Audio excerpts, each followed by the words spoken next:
that's the right subclavian. Now next, just beyond it, is the left common carotid, and that's it right there. Now you don't see where it becomes internal here. Well, this is external. That is the facial. Yeah. You can, and many times, I can't do it too often, but some people can feel their pulse right here. Now would that be near the buccal or just near the masseter?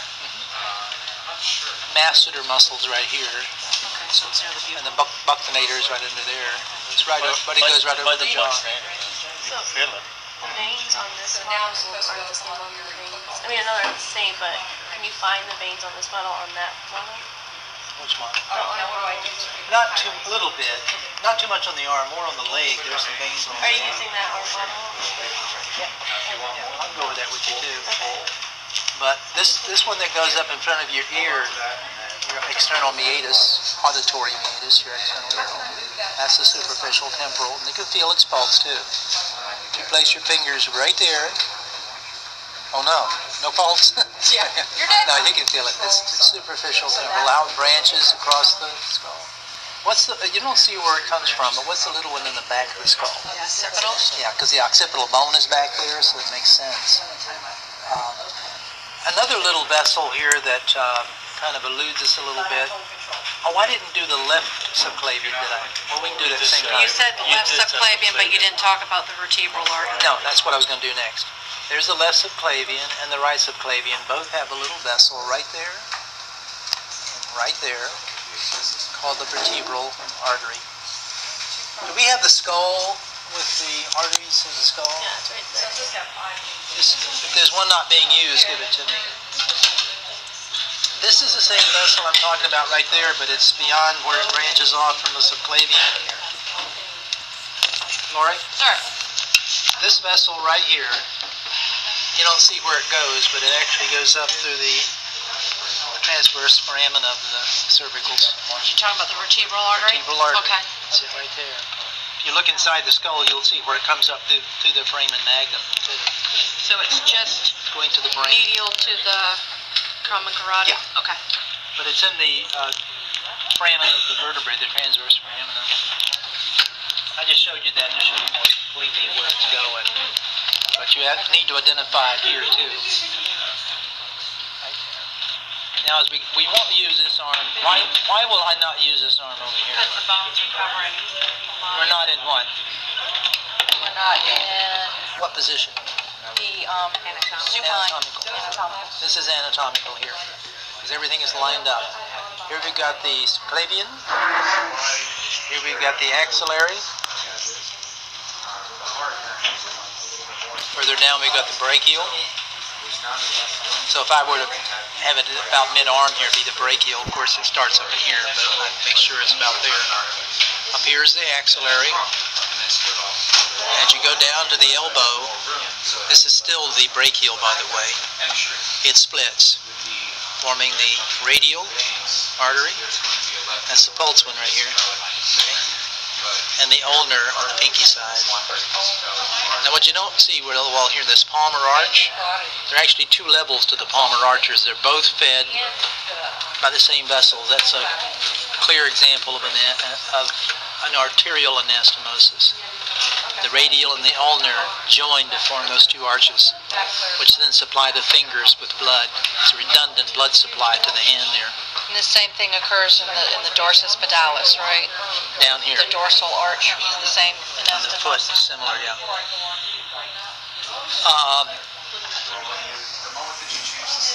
This over here is a little harder to follow. That's why I didn't go that way. Now, if we're in the lungs, what are these blue vessels here? Pulmonary arteries. Yeah. Well, we start with the trunk, really, pulmonary trunk, and then there's the left pulmonary artery, and it branches, of course, but it's also over here too, the right pulmonary artery. If it's red, it's a vein, which you can see enters the left atrium right there. And the two coming from over here do too, enter the left atrium. Now we go on down. Come on down. Here through the diaphragm. There's a diaphragm right there. It's your breathing muscle. We would see the liver. Very poor representation of the liver, might I say, but this is liver. What's this? The spleen. Spleen. What's this? The kidneys. Yeah, the left and right kidney. The first unpaired branch, now there are a couple of little arteries that come off above that to the diaphragm, etc. But the first unpaired artery right there, you don't really see it because it's behind it, is a celiac trunk. Celiac refers to the fact that it's entering the body cavity, the coelom, that's the reason they call it that. But it does give rise to the splenic artery. And they don't do a good job here, but the common hepatic comes off of it, and then there's a left gastric comes up here. What does left gastric mean? Left Stomach. Stomach. Goes to the left side. Hepatic. Liver. And splenic speaks for itself. When you see the size of the splenic artery, you know now why when a person ruptures their spleen, it becomes an emergency. Because the hemorrhaging can be so severe. You can bleed to death from that if it's not taken care of. What do they typically do? Remove it. Yeah, it's hard to repair a soft organ like the spleen. So since you can live without, liver does a lot of the things the spleen does. When we'd like to have it, but if you can't live with it, get rid of it. Right below the celiac is a larger artery right there, which has quite a distribution. It goes pancreas, large and small intestines, has a huge number of intestinal arteries that branch off of it. That's the superior mesenteric. Or if you're British, I guess you would say mesenteric. But mesenteric. Superior meaning that there's got to be an inferior one someplace, and that's here. That little inferior one supplies the lower part of the large intestine and pelvic organs too, so it has a lesser distribution, but still important. Between it, a left and right renal artery. Blood is going to the kidney to be filtered and cleaned up a little bit before it enters the renal vein and comes back. What vessel is this right here? The abdominal aorta. Abdominal aorta. You ever heard of a AAA? It's not just the American Automobile Association. My dad had it done. That's an His was done actually. abdominal aortic aneurysm. His was done just underneath the superior because the blockage he had destroyed his kidneys. They had to take it out and then literally pull and reattach. That was a long surgery. My father-in-law had a AAA. He had it expanding, I think up to 6 centimeters, something like that, and they got concerned, and they actually went through the femoral artery with a it's made out of. It's a sleeve. Oh, it's a Gore-Tex. Gore-Tex. They went up inside the aorta, and they still monitor it though every so often to see that that's not giving, but probably saved his life. It's something with the Gore-Tex.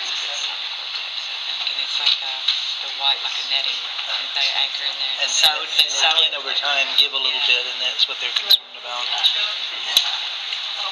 Well, the aorta branches right here. This is about your L4 at L4 level. Common what? Iliac artery. What they in medical terms call the CIA.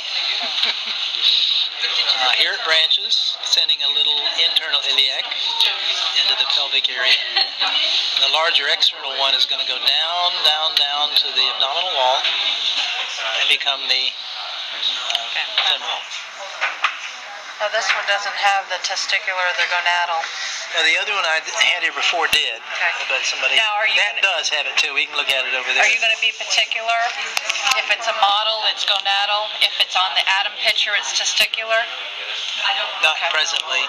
So if we get to the reproductive system, we'll be more concerned about knowing it testicular versus ovarian. But if on the test, if we put either or, you're going to be okay with that. Okay. Correct. So. Here's your femoral. As you're wondering what that is, we cut that out for some reason. Maybe we should put it back. That's a deep femoral in its branches. So here's the femoral artery.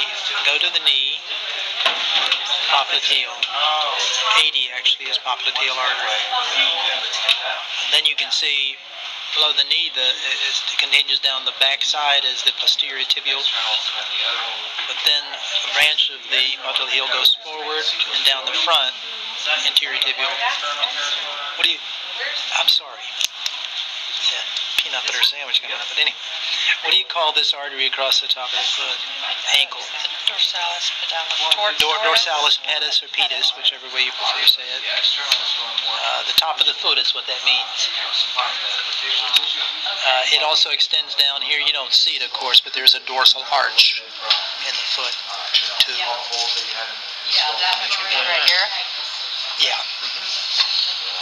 Over here, this posterior tibial goes under the foot. Plantar. To the plantar arch, yeah. You look at my foot right here, my posterior tibial will be going right underneath that medial malleolus there. If I feel there, I'm still alive. Feel the pulse of the posterior tibial. I don't know if I put that as a pulse point, but you feel the pulse on it. You feel a pulse on the dorsalis pedis, but I've never been able to feel my pulse there. I've had doctors and nurses say, "Oh, there it is. It's normal. Everything is fine." I feel it. I can't feel it anymore. You can actually feel it better following it up the side of the foot. Up the side of the foot? Yeah, that's probably why I'm not feeling that place. Feel it. In there? Okay. I know I got one because they tell me I do. I've got a pulse. Plantar. Why do they call that plantar arch? Bottom of the foot is the plantar region, where you plant your foot. So the veins we can worry about later. You need to know this for this one right here. By the way, interesting. I shouldn't be diverting. What they call it, I diverge or whatever. Diverge, going off the topic. These vessels in the knee here are called genicular arteries. Genicular artery. Comes from the word genu, which means knee. That's the word genuflex. Genuflex. When you bend your knees, you're genuflexing, right? I'm glad I've never had to do that. Yeah, it's loads of fun. Just the principle of it. Yeah. Other than glad we don't have kings and queens over here. Okay. If you don't want any more of that,